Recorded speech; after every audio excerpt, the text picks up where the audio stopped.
Palavra. Pois não, senhor presidente, senhoras e senhores vereadores, a todos que nos acompanham pela TV Câmara e também pelas nossas redes sociais, eu quero aqui parabenizar aos nossos secretários João Ex, Wagner Petrini e também Giovanni Fontana.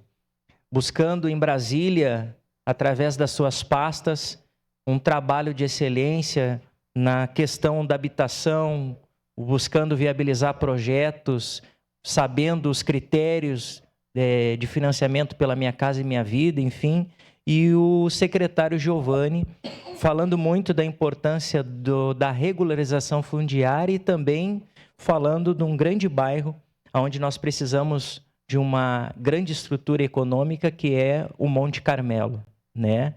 Todos nós conhecemos o quanto aquela comunidade merece a regularização fundiária, mas a gente sabe que é necessário uma grande infraestrutura e ali dispensa de vários recursos. E o secretário João Ex também falando a respeito da sua pasta do meio ambiente, da sustentabilidade, enfim, da importância deste tema para a nossa Caxias do Sul.